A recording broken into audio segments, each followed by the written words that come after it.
Hello friends, கொஞ்சம் கூடி கசப்பே இல்லாத பாவக்காய் ஃப்ரை எப்படி பண்ணலான்னு பார்க்கலாம் வாங்க. நான் வந்து 2 டீஸ்பூன் நடக்கடலை சேர்த்துருக்குறேங்க. ஒரு வடை சட்டியில் 2 டீஸ்பூன் தேங்காய் பூ போட்டுக்கலாம். 1/2 டீஸ்பூன் சீரகம், 2 பல்லு வெள்ளை பூண்டு சேர்த்துக்கலாம். சேர்த்துட்டு இதை நல்லா ட்ரை ரோஸ்ட் பண்ணி எடுத்துக்கலாங்க.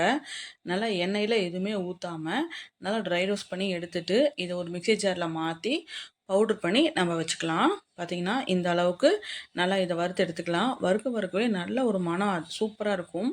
இப்போ வந்து ஒரு கடாயில் தேங்காய் எண்ணெய் சேர்த்துக்கலாங்க. சேர்த்துட்டு கடுகு, உளுந்தம் பருப்பு, ஒரு கொத்து கருவேப்பிலை போட்டு தாளித்ததுக்கப்புறமா அரை பெரிய வெங்காயத்தை கட் பண்ணி வச்சுருக்கிறேன், அதை போட்டுக்கலாம். போட்டுட்டு இதை நல்லா வதக்கிக்கலாம். கொஞ்சம் கலர் மாறுற வரைக்கும் இதை நல்லா வதக்கிக்கலாங்க.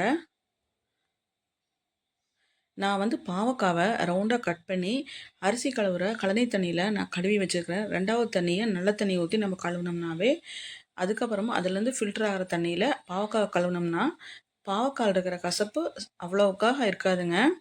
அந்த மாதிரி நான் கட் பண்ணி வச்சுருக்கிறேன். கட் பண்ணி நல்லா வாஷ் பண்ணி வச்சாச்சு. நம்ம வந்து அதில் போட்டுக்கலாம். போட்டுட்டு 1/2 டீஸ்பூன் மிளகாத்தூள், தேவையான அளவு உப்பு போட்டுக்கலாம். 1/4 டீஸ்பூன் மஞ்சத்தூள் போட்டுக்கலாங்க. போட்டுட்டு இந்த எண்ணெயிலே இதை நம்ம ஃப்ரை பண்ணி எடுத்துக்கலாம். இந்த மாதிரி நம்ம கலரி கொடுத்துக்கலாங்க. கொஞ்சம் கூடி பாவக்காய் கசப்பே இருக்காது. இந்த மாதிரி நீங்கள் பண்ணினீங்கன்னா குழந்தைங்க அவாய்ட் பண்ணாமல் சாப்பிட்டுக்குவாங்க, நல்லா விரும்பி சாப்பிடுவாங்க. இந்த மாதிரி நீங்கள் கொடுத்தீங்கன்னா ஒரு டிஃப்ரெண்ட்டான டேஸ்ட்டில் கூட இருக்கும் இது. இப்போ க்ளோஸ் பண்ணி வச்சுட்டு ஒரு 5 நிமிஷம் போல் நம்ம இது நல்லா வேக வச்சு எடுத்துக்கலாம். மறுபடியும் ஓப்பன் பண்ணி நம்ம வந்து ஒரு கலரி எடுத்துக்கலாங்க. இந்த மாதிரி நல்லா ஈவனாக நல்லா மிக்ஸ் பண்ணி விட்டுருங்க. பார்த்திங்கன்னா இந்த அளவுக்கு நல்லா வெந்துடணும் பாவக்காய் ஃப்ரை.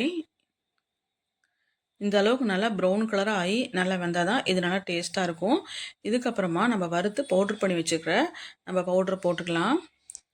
ஹைலைட்டே இந்த பவுட்ரு தாங்க, நல்லா டேஸ்ட்டாக இருக்கும். ரொம்ப ஹெல்த்துக்கு ரொம்பவே நல்லது. ஏன்னா நடக்கடலை, தேங்காய் பூ எல்லாம் போட்டிருக்கறனால இந்த மாதிரி நல்லா அதை போட்டுட்டு நல்லா 2 கலரிக்கலாங்க.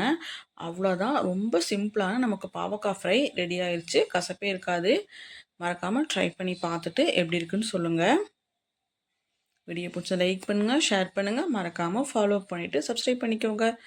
தேங்க்ஸ் ஃபார் வாட்சிங்.